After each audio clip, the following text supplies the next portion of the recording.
makes the night spots all along the bay. He was in a Nashville recording booth, and the men behind the glass wanted him to sing louder. He refused. That one decision, a country singer choosing to whisper instead of shout, Sucker, and he's got my gal, she's gone, gone. changed the sound of country music forever. Nashville said his voice was too smooth, too soft, not the kind of sound a jukebox could sell. But then something changed, and nobody saw it coming. Number 10, 1953. A radio announcer from Texas walks into a session with a song called Mexican Joe. Dancing, romancing, always on the go. Jim Reeves wasn't even supposed to be the singer that day. He was filling in a last-minute voice for a song nobody expected much from. The label, Abbott Records, was small. He don't got no income. Underfunded, the kind of outfit that pressed records in small batches and hoped for the best. So why did anyone believe a fill-in singer, on a budget label, had a shot at anything? Sun shining down on Mexican Joe, Uncle Floyd. They didn't. And that's exactly why what happened next stunned everyone in the room. Mexican Joe climbed to the top of the country charts.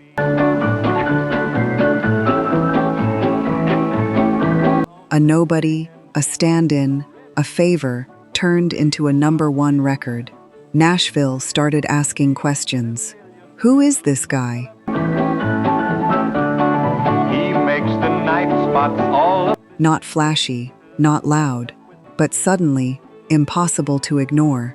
It was only the beginning, and the next twist almost buried him for good. Wanna see him when he comes their way. He spread so. Number 9. By 1954, Jim Reeves had a follow-up, Bimbo, a playful little novelty tune about a boy and his dog. Just big enough to walk. Bimbo, Bimbo, where you gonna go? It shouldn't have worked. Novelty songs came and went in weeks. Program directors treated them like disposable filler between the real hits. Yo, Bimbo, Bimbo, what you gonna do? Yo, Bimbo, Bimbo, does your mommy know? Reeves himself reportedly hated performing it live. It didn't match who he was as an artist. It felt like a costume. So why did he keep singing a song he didn't even like? That you're going down the road to see a little girl, yo. Because it was working. Bimbo hit #1 on the country charts too. And that's when the pressure started. 2 #1s. And everybody calls to him as down the street he And an industry deciding exactly what kind of singer he was allowed to be. Nobody in Nashville believed he was anything more than a novelty act. Nobody. Bimbo, Bimbo, where you gonna go, yo, Bimbo, Bimbo. Except the man himself. He knew there was another voice inside him. He just hadn't been allowed to use it yet.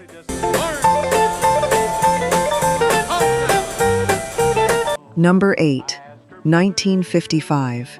Yonder Comes a Sucker. On paper, another hit. Top 5 on the country charts. With a pretty little thing, I thought that we. By most standards, a success. But something was eating at Jim Reeves behind the scenes. He'd built a career on a hard-edged, honky-tonk delivery belting, notes the way Nashville expected. Sweet as sweet to me, till I found out. And every time he did it, something in him felt wrong. Session engineers remember him asking to record certain lines quieter, softer, almost under his breath. Railroad, steamboat, river, and canal. He was told, more than once, to bring the energy back up. That's not how a country hit sounds. Gal, she's gone, gone, gone, and she's gone, gone, gone. So why did a man with 2 #1 records feel like he was failing? Because the sound that was making him famous wasn't his. Bid her my last farewell. I asked her mother. Number 7, 1956. Am I Losing You? This is the song where you can hear him start to pull back. Less shouting. your love. More space between the words. A hint of the sound that would eventually define him. Radio didn't know what to do with it. Some stations played it fine. Will I be sweetheart or free? Others complained it was too laid back for a country audience raised on twang and volume. A few program directors reportedly passed on it entirely. Is there somebody new? Calling it more suited to pop radio than to a honky-tonk crowd. It performed respectably, not a disaster, but not the runaway hit his earlier singles had been either. Tell me what to do. So was this the moment his instincts were proven wrong? Not even close. It was the moment everything was about to fall into place. Am I Number 6, 1957. The song that changed everything. 4 Walls. By now, Jim Reeves had made a decision. while the wine's overflowing? No more forcing his voice into a shape that didn't fit. He was going to sing it the way he heard it in his head, close to the microphone, restrained, Your name. almost conversational. The people around him were nervous. This wasn't the honky-tonk sound that built his career. This was something entirely different, slower, quieter, Hear me. For riskier. Some in the room worried it would confuse his existing fans. Others worried it simply wouldn't sell. So why would a man with 3 hits already under his belt gamble on something this different? 4 walls. Because he wasn't chasing another hit. He was chasing the truth of his own voice. 4 Walls hit number 1 on the country charts and did something no one expected. 4 walls to see. It started climbing the pop charts too. For the first time, a country song, sung this softly, this intimately, was reaching living rooms that had never turned the dial to a country station before. Closing in on me. Nashville had been wrong about him from the start. He wasn't too smooth for country. He was about to redefine what country could sound like. Times I ask why I'm waiting. Number 5, 1959, Billy Bayou. With his new sound locked in, Jim Reeves was no longer fighting the system, he was leading it. A pretty girl will get you one of these days. Billy Bayou shot to number 1. Further proof that the old rules about what a country hit had to sound like simply didn't apply to him anymore. Billy was a boy kinda big for his size. But success brought a new kind of tension.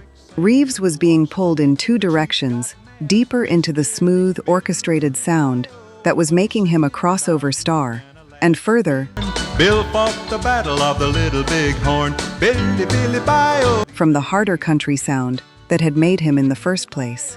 Some longtime fans grumbled that he was drifting from his roots. So which version of Jim Reeves was the real one? The answer was coming. And walk slow. Billy, Billy Bayou. Watch what you say. A pretty girl. And it would silence every doubt at once. If these stories are bringing back memories, go ahead and subscribe. Watch what you say. A pretty girl will get you one of these days. There's a lot more where this came from. Because what comes next isn't just another entry on this list. It's the song. One sad day. Number 4, 1959. Jim Reeves records He'll Have to Go, a quiet, aching phone call of a song. I'll tell the man to turn the juice. A man on one end of the line, pleading softly with a woman who might be with someone else in the room. It was recorded, almost like a whisper. Want me answer yes or no, darling, I. Reeves reportedly sang it so close to the microphone that engineers had to adjust their levels just to capture it properly. It broke nearly every rule country radio had lived by. I'm there with you, he'll have to go. There were doubts in the room. A song this intimate, this restrained, some worried it would get lost on the airwaves, drowned out by everything louder around it. Do you love me true? So, how does a whisper compete with a shout? It doesn't. It makes everyone else stop talking instead. He'll Have to Go became a phenomenon. Together, all alone. It reached number 1 on the country charts. It climbed into the top 5 on the pop charts, an almost unheard of crossover for a country record at the time. Though love is blind. It became one of the defining sounds of what would later be called the Nashville sound. This was the moment. The song that took every risk. I've got to know. Jim Reeves had quietly been taking for years and proved every one of them right. But even a moment this big wasn't the end of his story. It was the middle. Should I hang up, or will you tell him? Number 3. Number 2, July 31st, 1964. Jim Reeves is flying his own small plane back to Nashville after a business trip.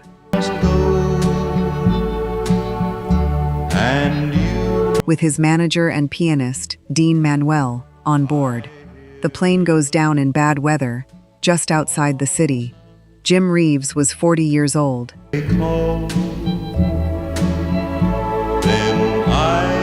It should have been the end of the story.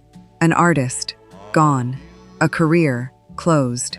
Instead, something happened that almost never happens in music. So marry, marry me. His popularity didn't fade, it grew. RCA released a steady stream of posthumous recordings and previously unreleased material throughout the rest of the 1960s. And in 1966, one of those songs, Distant Drums, did something almost no one predicted. Not wait.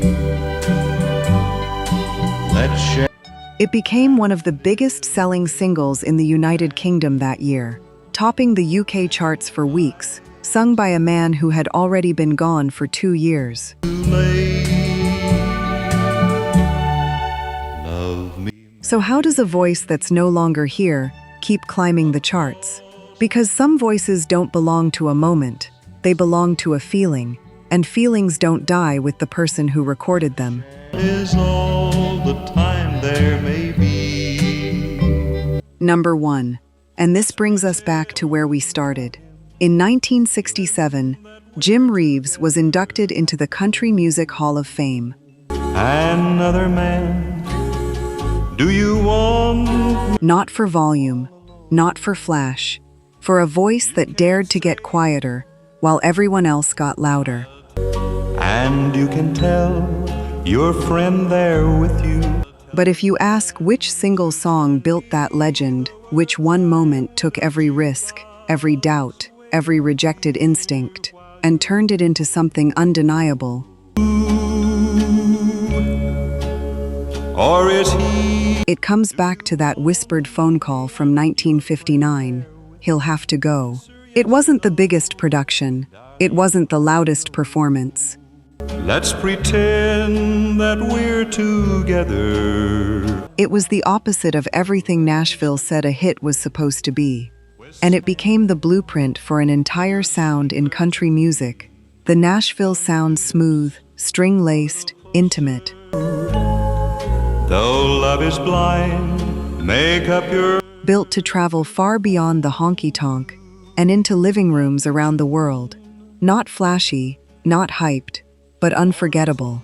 That's the song that made Jim Reeves a legend. Should I hang up,